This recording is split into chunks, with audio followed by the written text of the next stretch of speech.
schedule, took 3 vacations while he was doing the project. He was newer to the Utah area, but he was licensed general contractor, legit. We vetted him, all of that. But he came to me towards the end of the project and tried to change order me like 12 grand. Welcome to How to Real Estate Podcast, a podcast to help you start, elevate, and catapult your real estate investing career. Don't forget to like, subscribe, and hit that notification bell so you don't miss out on any new podcast that we post every single Monday. Welcome, everybody, to the How to Real Estate Podcast. I'm Jana, and we have Jared with us today as well, obviously. Our guest today has been doing real estate for 8 to 9 years. He has 15 units that he self-manages not by himself, but by himself. I'm sure he has a team with him. He usually does 10 to 15 deals at a time. He has a mortgage brokerage, and he's looking into starting his own real estate brokerage as well. So he does flips, he does rentals, he has a lot of experience in real estate. Our guest today is Michael Burns. Welcome, Michael. Hey guys, thanks so much for having me. Thanks for joining us today. Appreciate you coming on. Well, can you give us a little more info on your background? Yeah, absolutely. Yeah, so I was born and raised in California, went to Oregon right after high school for about 5 years. I grew up in the nursery business, like trees, plants, and stuff like that. And then I landed in real estate maybe 10 years ago is when I first went to my first seminar. And I think it was Dean Graziosi was in town for the weekend or whatever. So went to his weekend workshop and then spent about a year just learning, going to different RIAs, reading books, writing offers. We wrote 94 offers and took a year. And then we finally landed our first flip deal. And that was probably about 8.5 years ago. Fast forward today, we do anywhere from 10 to 15 flips at a time. We got our rental portfolio, retail real estate team. So I have 3 agents and a full-time admin. And then my brother and I run a mortgage company as well. So that's what we got going on. And everything's in Salt Lake. So we do our deals pretty much within an hour of the greater Salt Lake area. And the rest of our business is all based in Utah. That's incredible. You sound really busy. Yeah, we stay busy for sure, but it's good. I love it. So where are you finding most of your deals to do 10 to 15 at a time? I'm just curious. Everywhere. So I'm heavy on networking and relationship building. So we buy a lot of deals from wholesalers, a lot of like the one-off wholesale deals, where it's the guys that aren't blasting to the 1,000 buyer list people. So it's a little less competitive there. We have a lot of agents that bring us deals that are on market and off market. Once in a while, we'll get some stuff off the MLS. And then we just started doing some of our own marketing as well here in the Salt Lake area. So anywhere we can find one, but I would say heavy networking is where probably 80% of our stuff comes from. Wow, that's impressive. So it sounds like deals get brought to you more than anything? Yeah.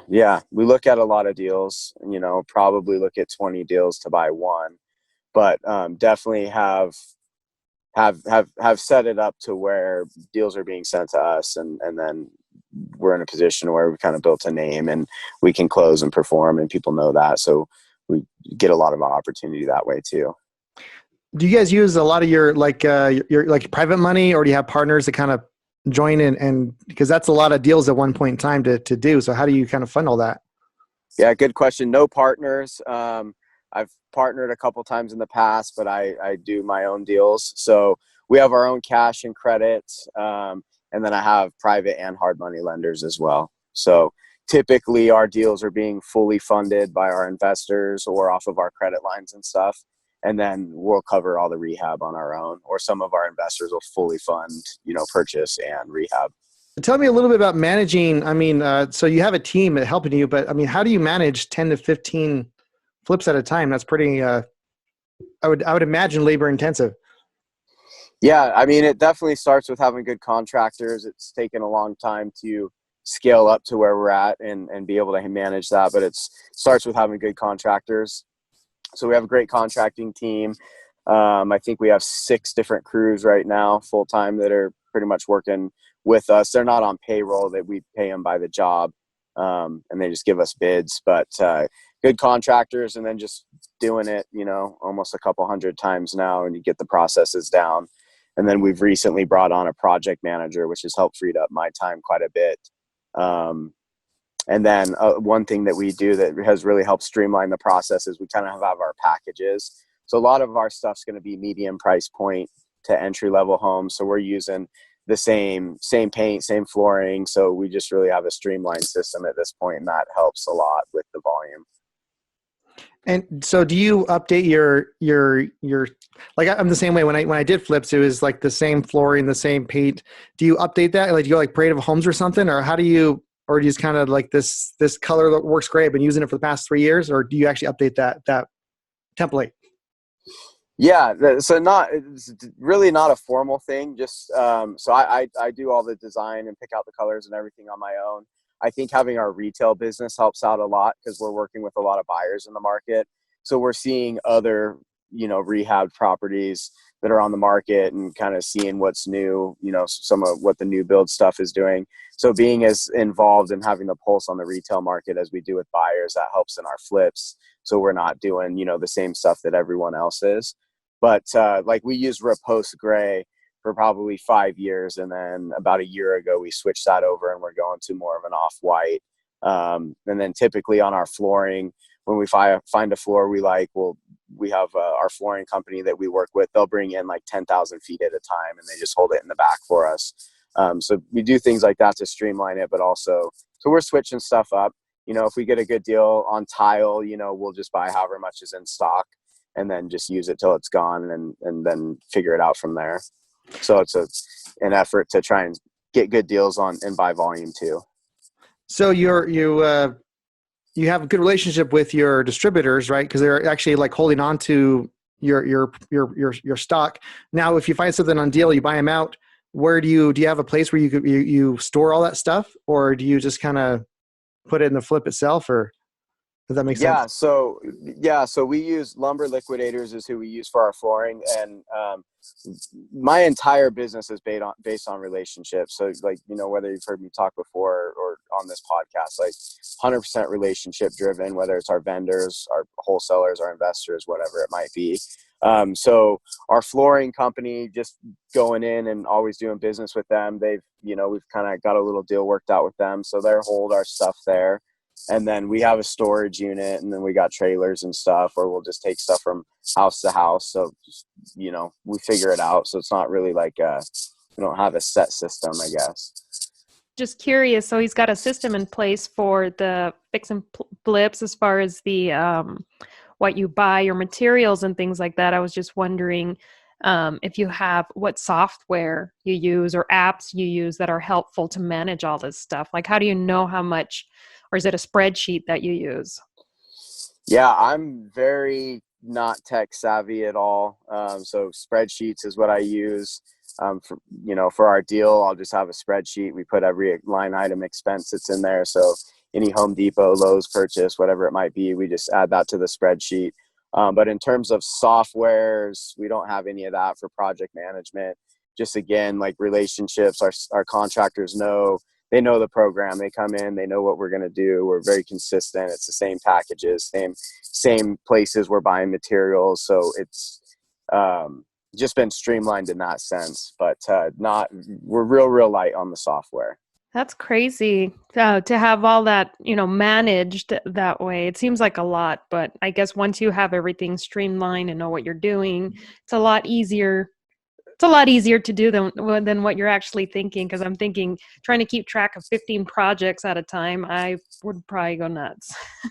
Yeah, no, just every project's got a folder on my laptop, and I got a spreadsheet for the expenses, and I guess we've just done it enough times. So, but I know a lot of, I've looked into software and stuff like that. I'm just terrible with technology. So I'm sure we could probably be a lot more efficient and less brain damage on myself if we were to implement some of that. I just haven't got there yet. Right. So you said you have a project manager that helps you. What do you have your project manager do? So it sounds like he doesn't necessarily, or she, they don't really do the back end. It sounds like you're doing the paperwork stuff, like keeping track of what Home Depot's paying or whatever So what does your project manager actually do? That you just Yeah, so we probably brought him on a few months ago, so that's still definitely a transition. But we've been having him, develop the relationships with our contractors that we've been working with, and then we've brought on some new ones as well. So he's really just running around to the properties, checking on everything. He cuts checks for everybody, goes and picks up material, and kind of does a lot of the busy work with that. But in terms of like sourcing the deals and all of that, that's what I do. So we're still figuring that out. And then he's doing quite a bit of video as well. We're trying to do a lot more content creation. So he's like a hybrid project manager / content creation is his position. So we're still working out exactly what that's going to look like. And what kind of background do you look for? Like someone that's been in the construction industry, or how did you choose a project manager? What do you look for? With him, I got lucky. He actually approached me. He's been a friend of mine. Him and his wife have known my wife for a really long time. And he actually approached me about, seeing if it'd be something that I was interested in doing. And he just happened to have a construction background. He ran a machine shop for a long time, and he just lines up really well with our core values and the way that I like to run my business. So it was one of those things that just kind of happened. I wasn't out seeking it, and that's somewhat why we're still trying to figure out exactly how that's going to look. But for me, it's people that are relationship driven. Everything is, are you in alignment with our core values and how we believe we want to do business, and just being good humans. So talent is important, but I'm more focused on, the individual. Seems like that is a big, not trend, but something that people have realized is important is personalities and relationships, because you could teach a lot of people certain things or how you want certain things done, but finding that person that you can click with, or that has the relationship building capability, those are the traits that are unique to people, it seems. Yeah, I would agree. And it gives you, I think having the right people is more important, and then you can put them in the right seats. So that's been my approach with it. But, having a strong set of values and ethics, and like I said, relationship driven is really important to us. I'm real big on self-development and growing. I attend a lot of seminars. I'm part of some masterminds. So fitting in with that, wanting to grow, being open to feedback, just wanting to progress and be open to all of that's really important to align with what we're wanting to do in our businesses. How do you pay your project manager? Is he on payroll, or do you pay him per job like you would your contractors? How does that work if somebody so that's another thing that I think will probably shift a little bit. Right now he's just on a straight salary. I would prefer to have him on a smaller salary, and then having a percentage of each deal would be ideal, but until he's up and running and we figure that out. But for now, he's just on salary. And I wonder, so I understand you're figuring all this stuff out as you go along. With your project manager, like, do you have like a certain routine? Like, you want him to go look at every single flip like once a week, or when you were kind of managing yourself, did you make sure that you were in the flip every single day? Or how often would you actually visit the sites yourself before you had this current project manager, or how often do you have him do it? It depends more on the contractor that's working on the house. So one of my main contractors that's been with me for 4 years, I don't have to go, like, ever. We'll walk it initially. And I mean, he's to the point now to where we can literally close on a house and I could never show up, and he would know pretty much what needs to happen on that house. So with him, it's a lot. We'll have, when we buy the house, we'll have our first walkthrough, come up with our layout, our plan, talk about everything. And then after that, I don't really stop by again unless I'm in the area, or maybe I'm going to give him a check, or if I'm out and about, I'll stop by, but I don't feel like I have to be there all the time. On newer contractors, we're there regularly, a couple times a week, just showing our face, letting them know, hey, we're around, we're paying attention, we're checking your quality of work, making sure you're on schedule, and kind of trying to train these guys to operate the way that we would ideally like them to. And so you do about 10 to 15 deals at a time. How many contractors do you rotate that between, I wouldn't guess that you have 15, one on each job. So that would be hard. Yes. So right now we have 6 different crews. So our primary contractor we've worked with for a long time, he's let some guys go, but at one point he was handling about 5 to 6 houses at a time himself at once with his crew.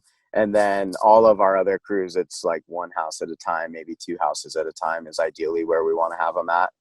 So we're trying to get that's especially with the market the way it is right now, we're trying to get a lot more efficient and getting the rehabs done quicker. And then also trying to control our costs a little bit. And our approach to that right now is having 1 crew per house so they can just crank it out, 4 to 6 weeks. And that's ideally how we want to run it. So with your contractors, I mean, I know it's kind of hard to find a good contractor. That is like one of my what has been one of my challenges.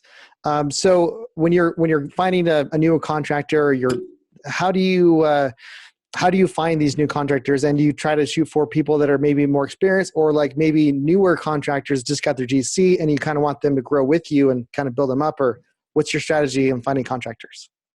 Yeah, no, that's a great question. And I think the contractor piece, I mean, finding deals is hard, but you keep your money by executing on the rehab. So I think having good subs and good contractors is the most important piece of the whole puzzle. You're trying to control your price, but you also need the right quality, and there's always that fine line. What we do with new contractors is we're going to go look at some of their projects. So when we're talking with someone, I'm going to say, hey, what are you working on right now? And that's going to let you know too, like if they're any good or not. If you're talking to a guy and he's got no projects going on right now, that's a little bit of a red flag. So I always want to see their work in person, preferably. We will look at photos, but I want to go walk a project that they're currently working on, ideally. The next thing that we'll do with them is we'll take them to some of our houses that are finished or close to finished, so we can show them, hey, this is the quality that we expect. So that way we're looking at their stuff first, and then, if we like what we see, then we'll take them to some of our projects and show them, hey, this is a quality that we expect. Like, is this in your skill set? Can you do this? And then if someone can start today or tomorrow, that's another red flag too. If they don't have work, especially in this market in Utah, that's a giant thing to consider. And then references are nice too, but really the craftsmanship and the quality of work is going to tell me what I need to know. And then as far as that first meeting with the contractor, so we'll do everything I just talked about, and then I'll let them give me their price. I don't like to say, hey, this is the price you have. I like them to give me their bid. And then we always do labor only bids with new contractors, because I know what my materials cost. So that way I can really get down to understanding what their cost is, on whether the price per square foot on tile or paint or whatever it is. So I'll ask for a bid, and I'll want it line itemed out. So, interior paint, exterior paint, tile on the floors, tile on the walls, because I know what the labor prices are. And then the last thing is we'll have them also give us their timeline. And I think this is huge in holding contractors accountable, because if they're giving you their timeline saying, hey, it's going to take me 7 weeks to do this project, we're saying, okay, cool. So now they've stated the time frame that they need. So now we're holding them accountable to their time frame that they gave us. So then there can't be any, down the road, like we're trying to drive them too hard, or we just have too big of expectations or whatever it might be. So that's pretty much a step-by-step process of how we'll work with a new contractor that we're going to give a job to. Dude, that's awesome. Very detailed. I love that. Thank you very much. So where do you go to find contractors? Do you just kind of Google when you need someone new, or are you looking for referrals, or what's the best way to make that first contact? The first thing we'll do is we'll ask our current guys that we're working with, like, hey, do you know anybody? So that'll be our first one. Our second one is I'll reach out to my network. I got a pretty extensive network, just because, again, the relationships. And then anything beyond that, then we'll hop on KSL, or we'll start, maybe go down and try and meet some guys at Home Depot or something like that. But typically between our current guys and then reaching out to our network, we're usually able to fill what we need. And everything's, again, relationship for me. So I want to use the same guys over and over. And that's another thing when we're working with new contractors. I make it very clear, like, hey, I'm not looking for you to do one job. Quite honestly, this is a waste of my time to go look at your projects, to show you my projects and all of this for one house. Like that's not my interest at all. So we make it real clear up front. We're looking to build relationships. So I think with just that approach, these guys like having the regular work. So unless our deal flow is increasing, we're not really looking for a whole lot of new contractors all the time. And when we are, that's how we go about it. Oh, that's amazing. So when you're on the same note of contractors, so do you have a contract with the contractor for each project, or you have like a general contract, or do you not even use it? It's kind of a shake hands, this is what it is, or how does that work? What does it look like in your business? So I'll give you a long answer to that. When I first started, I would always use a contract, just because you're green, you don't know what's going on. I think that's super important, especially for the newer investors. Put a contract in place, and then in that contract, you want to have, what the price is, a very, very detailed scope of work, and then also a timeline. Another thing that I would recommend as well is having, and I started doing this after my first few flips, is I would put incentives and penalties in place. So if the contractor gives us a 6-week timeline, we'd say, hey, if you finish for every day you're early, we're going to reward you X amount as a bonus, but also for every day you go past your deadline, then there's a X amount of daily penalty. So I think that's a good way to start out with new contractors. That's what we do with new contractors still. But with my guys that have been with me, this might sound crazy, but it shows a level of trust too. There's sometimes I don't even have the bid until we're halfway through the house because we're just cranking. But that's a lot of trust. They've done a lot of deals together, and everyone kind of knows what they're doing. My main contractors, they all have credit cards, so they can go buy what they need, and then the emailed receipts come to me automatically. So there's a really, really high level of trust with some of our top guys. So you literally give them credit cards, like just, spend what you got to spend, and then they'll now. So you said that. Go ahead. Sorry. That's an earned thing though. That's sure. Not like that's with our guys that have been with us for years, and there's a really high level of trust, and that came about just because I don't have the time for all the phone sales and wanting to just keep things moving along faster. And the last thing I want is my guys not working because they don't have $80 worth of mortar or whatever it might be. Yeah, that makes sense. So the newer contractors are still kind of testing out. They haven't done multiple deals with you. It's very much a lot more attention is given to them. But the guys that've been there with a couple of years, maybe, then you built that relationship. And you're right. This is definitely a relationship business. That's for dang sure. That's incredible. Yeah, and then with that too, we do labor only, and I feel that really reduces your risk, especially with new contractors, with guys walking off with your money or because that's always contractors' biggest thing is, I need X amount down to buy the materials. And we say, no, we'll buy all the materials. We'll do phone sales, you guys. And we won't even cut a check too. They got to show up. Like they have to show up and do a day of work, and then we'll give them their first check, and we'll put it on like a once a week check. Or we're very, very slow to release money. So I think it's a terrible idea to give 40, 50, 60% down to someone you've never worked with.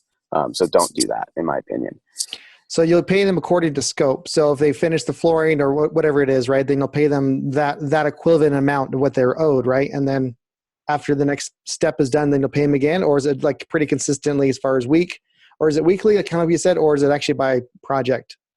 If that makes sense. It just depends on who the contractor is and what our relationship with is.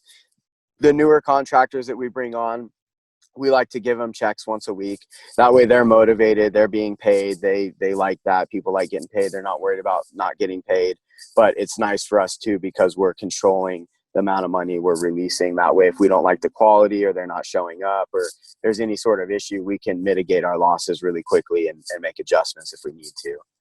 Our contractors that we have longer relationships with, it's much larger payments and not as frequent. Gotcha. And I'm just curious, I mean, with the amount of time you've been doing this, the amount of flips you've done, have you had a experience where you had to fire your contractor, or they did something, or they said they did something they really didn't? I personally had that experience. I'm wondering, how did you handle something like that? Oh yeah, multiple times. I mean, just 3 weeks ago, we brought on a new contractor who actually came highly referred from someone in my network that I have a great relationship with. And this dude just did a terrible job, and we ended up like literally standing there while they took their tools out of the house, changing the locks, and you guys are done. And we'll give them, that was a 3-strike situation. So for the sake of time and building relationships, we want it to work out, right? So we'll try and coach them through like what our concerns are and talk to them about it and really try and work it out, because just for the sake of time and also taking the relationship approach that we do, we don't want to just fire people all the time. And it's hard finding good guys too. So yeah, that was one. But our first house that we did, we hired a general contractor, had contract, scope of work, everything. He was way over the timelines, and I didn't have the penalties of, what happens if you're late. So after that first flip, we put that in place. But our first deal, we had a contractor. He was like 6 weeks behind schedule, took 3 vacations while he was doing the project. He was newer to the Utah area, but he was licensed, general contractor, legit. We vetted him, all of that. But he came to me towards the end of the project and tried to change order me like 12 grand of extra stuff. And I said, dude, we didn't even talk about this, And then he tried to, I was just trying to do you a favor and keep things moving. I said, well, you're not doing me a favor and spending my money without my permission at the same time. So like, which one is it, So we ended up firing him, super bad terms, told him he needed to get off the property. He went and filed a lien on the property.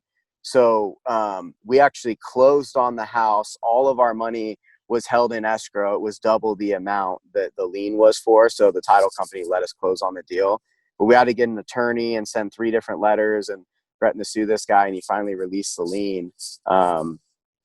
So that was probably one of the worst situations, because I was green, brand new, first deal, faulty lien.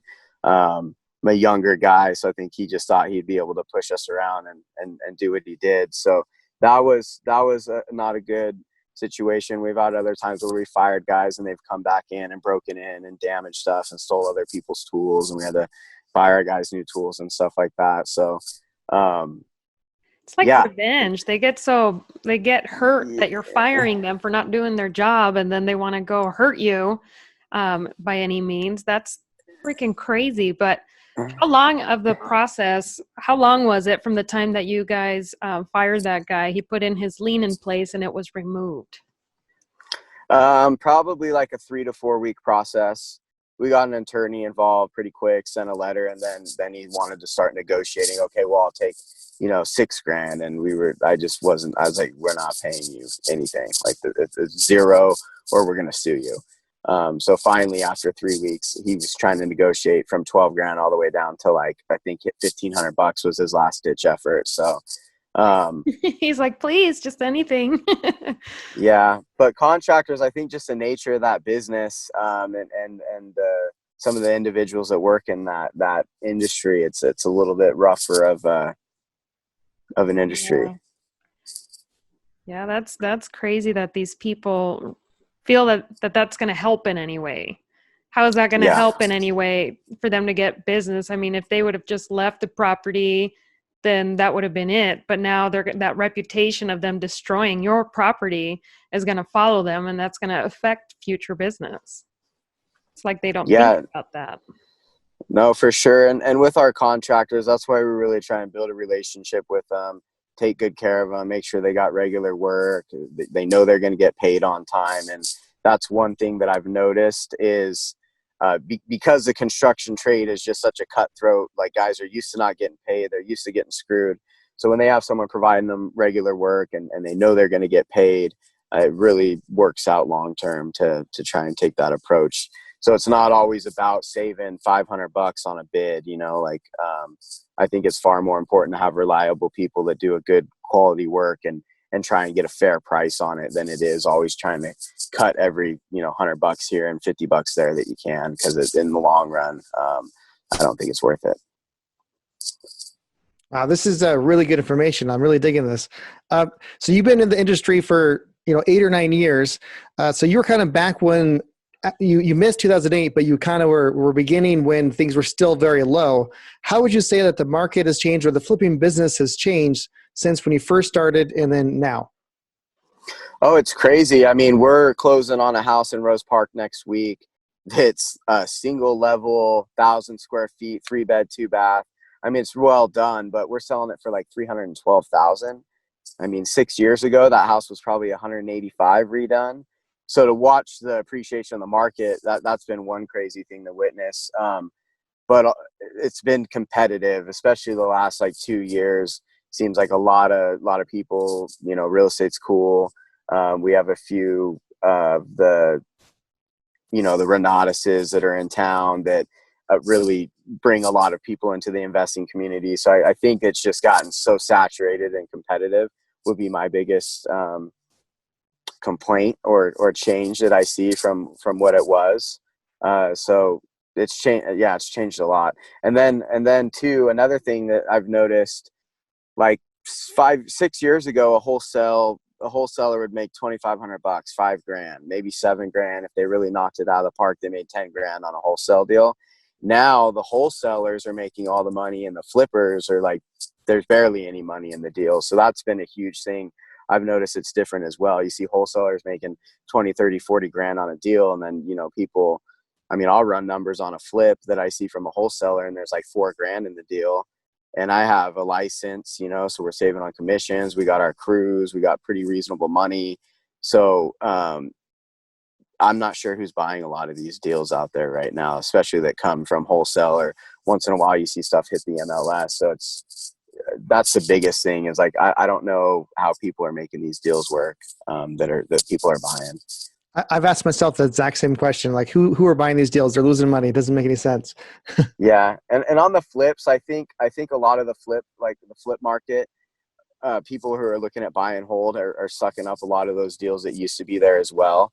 I think there's a lot of one-off investors that are willing to park some money into a rental property, so those don't get that. I think that's taken a lot of the flip inventory out as well. Awesome. And so let me ask you. I mean, it's been 11 years since our last kind of dip, I would say, or recession. We're due for a correction eventually. Whether it's today, tomorrow, 10 years from now. Are you doing anything when you structure your deals to kind of hedge against that risk of, let's say, that $300,000 house actually tomorrow turns to $200,000 house? Are you planning anything, or just having reserves of money, or what's your strategy to kind of hedge against something like that? Yeah, definitely a huge concern of mine, and I haven't seen a down market as an investor. And we've all talked to dozens of people that lost it all in '08, so that's something I'm very conscious of. The last 6 months, what I've been doing is doing less high-end stuff. And I'm really trying to purchase properties that are going to, wherever that area is we're buying, I want to be like in the median price point or lower. So that's the biggest thing that I'm doing, just to be, if that turn happens, I want to have like median price point homes to where there's still going to be a good buyer pool for, or that, we can turn into a rental if we have to, or if we just want to cut our losses, we can, cut the price by 10% and just get out of it real quick. So that's the biggest thing that I'm doing, is staying away from the higher end stuff. And then just having properties that I think we can move quickly, whether that's refinancing into a rental situation or just being willing to take a loss and move on. And I'm just curious, with the amount of volume that you're doing, how often do you just like, this house I bought for a flip, this might be great rental. How often do you actually keep the deals that you're doing, or do you only buy rentals looking for the intention to rent it out? Yeah, no, good question. So there's been 3 times that I've bought a house thinking I was going to flip it and ended up keeping it as a rental. One time we bought a house, rehabbed it, listed it on the market, and it wasn't selling. This was probably 3 years ago, 3.5 years ago, before the market was as hot as it is right now. And the buyers, the feedback, like we do open houses, and people kept saying, oh yeah, I would, we would consider renting, this section of the house, and it had a back entrance. So I was thinking, why don't I do that? So we ended up keeping that one. And then there's been 2 other properties that we bought it initially to flip it. Both were sight unseen. And then after getting there and evaluating the situation, it lined up better as a rental. So we ended up keeping them. But typically going into a deal, I'm pretty clear on like, this is a rental or this is a flip. Pretty clear on that up front. And that's going to really dictate what we do with the rehab too. If we're going, if we're going to keep it as a rental or a flip. So right now we have 2 properties, or we just refinanced one, and we have another one that we did BRRRRs on. So those the buy, rehab, rent, refinance, for those of you who aren't familiar with that. So we have 2 deals that were like perfect for that. So that was kind of cool to do in this market. So we were able to buy these things, rehab them, pull all of our money out plus some, and then they still cash flow, and we got 20% equity on the back end. Wow, that's pretty good. So I'm just curious. So with the ones that those three deals where the idea was to flip it, that turned out you decided to hang on to it. Did you have hard money on it, and so you just had to refinance it through a bank, or how did you structure that? Yeah, we had hard money on all of them. So and the hard money too, that can eat you alive real quick and cut into a deal real fast. So you gotta make those decisions pretty quickly. The one that we went and listed on the market, we actually went through our hard money and had to pay for an extension, and then decided we were going to refinance it. So that was pretty expensive to do. So that's another thing with just knowing what you're going to do with these properties up front. If you're buying on even private money, that stuff adds up fast. It can eat up pretty quick. I have a partner of mine where he on one deal he's if it doesn't sell soon because of the hard money, he might actually be breaking even or maybe even losing money. So yeah, the hard money can chip away at the profits pretty dang quick. Let me ask you this: if you can go back in time 8-9 years ago and actually talk to Michael when he first did his first deal, and you give a few words of advice, what would you say to him? The first thing I would say is it's going to take more time than you think it's going to. Like I said, we spent 1 year and wrote 94 offers to get our first deal. And thankfully I was just so infatuated with real estate that I was willing to hang in there. But I think that's one thing that myself and all newer investors, it's going to take a little more time than you think. And I think that's with anything. But the biggest lesson, and this is still true to today, is you really got to be honest with yourself about numbers. Like, show me any deal and I can make it look like a deal on paper. So I think being honest with yourself about the numbers and really understanding the numbers, being conservative, you have to have hard lines with yourself, especially when it's a competitive market or you're a new investor. You want a deal so bad that it's real easy to start, cutting the little numbers here.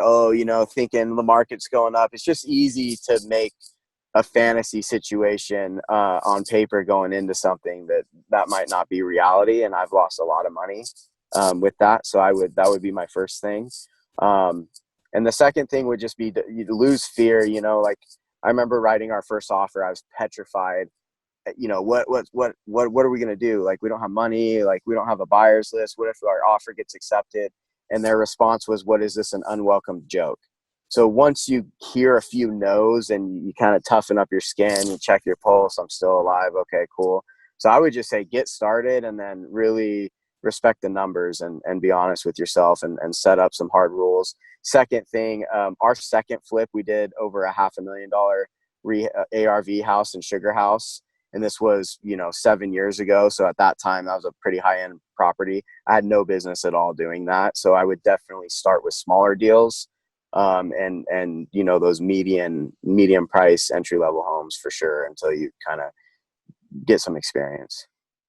Yeah, that's so true. I see so many new, and I kind of fell in this too when I do analysis. Like, they just kind of get emotionally attached to the deals, and so they start to convince themselves, I don't need 30,000 in rehab. I probably can do it in 20, and they start justifying all of their bad decisions because no, I should be fine. I'm sure I can sell it for 10,000 more than what the ARV is saying. And yeah, I think that's a solid word of advice that, and I kind of feel one of my theories that we talked earlier about who's buying these deals, like how are they doing this? I think a lot of it are newer people that just get emotionally attached to it and like, oh yeah, I can make it work.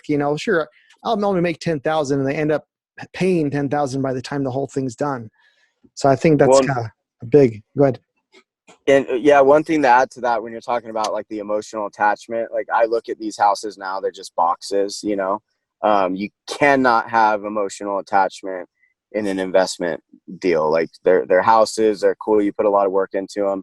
This isn't your primary residence. Even if it's a rental, you have to cut that emotional attachment. Otherwise it's just mentally going to be really hard on you.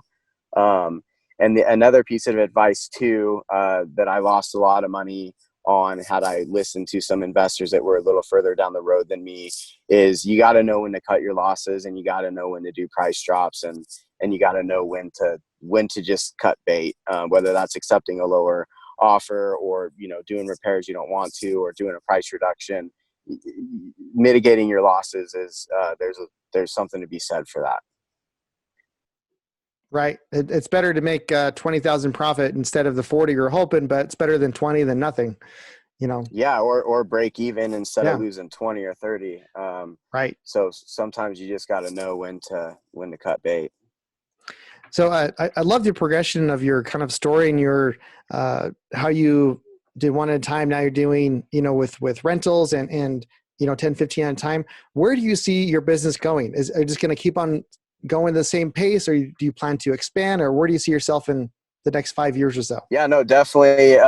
You know, do more and get better is a motto I live by. So with our investing business, I want to keep adding to the portfolio, fine tune our flipping, start finding more of our own deals that are more profitable, and also where we can do more volume. So I'd like to keep the pedal to the metal on all of that.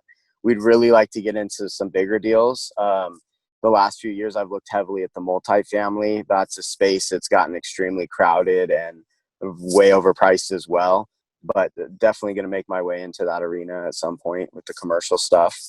We'd like to start doing some hard money loans down the road as well.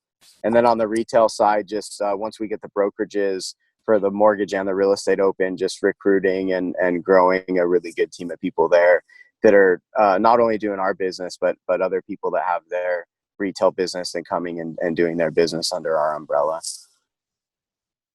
Right. Getting that. So it sounds like kind of doing bigger deals, but getting more income, more passive income. Well, I don't know. There's no such thing as passive. You always have to do something, but basic passive income. Yeah. And then, okay, that's awesome. I love it. So with, what do you have any other last words of advice that you can give our listeners that are starting out to manage their projects maybe a little better, or anything you can think of that we haven't already talked about already?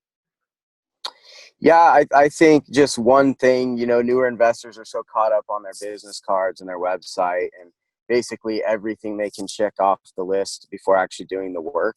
So my advice would be just get out there and start doing the work, go to the RIAs, invest a lot of time in relationships, and get a mentor.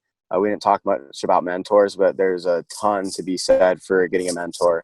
So I would find someone that's, you know, a little further down the road, or someone that's doing what you want to do, and go make friends with them. Approach them from, how can I bring you value, instead of like, hey, can I take you to lunch and pick your brain? That's the last thing a successful person wants to hear. So, but there's a lot to be said for a mentor and relationships. Go to the RIAs and just get started. Go find a deal, you know, like business cards, websites, all that stuff doesn't matter. Like, go find a deal. I think that's solid advice. I mean, especially with, I cringe when people ask me, like, can I take you to lunch and pick your brain? I'm like, God, no. I love free food. Yeah. No. Yeah. Well, yeah. And I mean, once you're getting going, like a $10 lunch isn't, you know, like, respect people's time. But if you go to someone, hey, you know, I'm just getting started, I'm hungry to get going on this. Is there anything I could do to bring value to you or to help you? You approach someone with that attitude, or, hey, could I come tag along on when you're walking one of your projects? Like, people are going to be responsive to that and want to help. And most people, they've got mentors themselves, and it's kind of like a, you know, a give back thing as well. So that would be one thing that I really suggest to newer investors.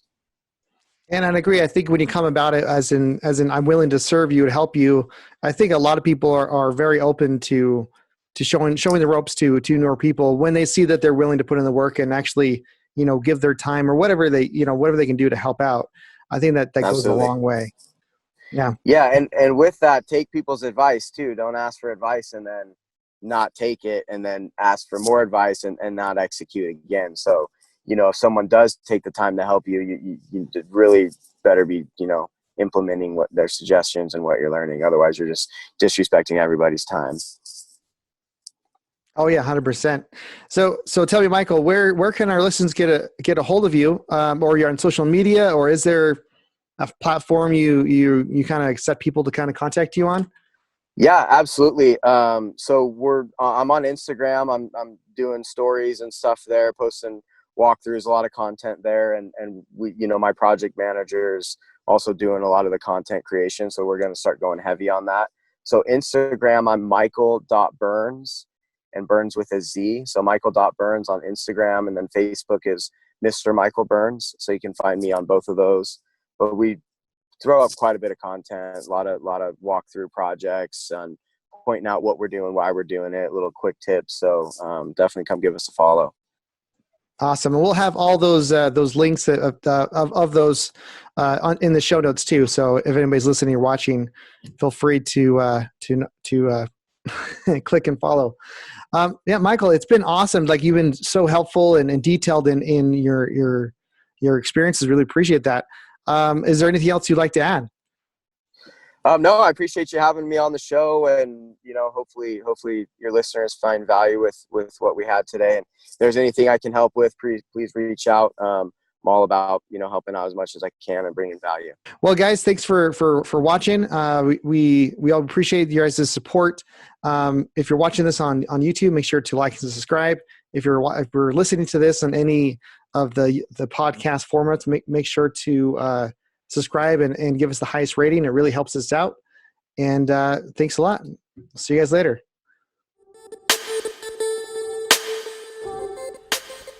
We hope you liked that podcast. Stay tuned for next Monday for a brand new podcast and a brand new guest. Make sure to like, subscribe, and share.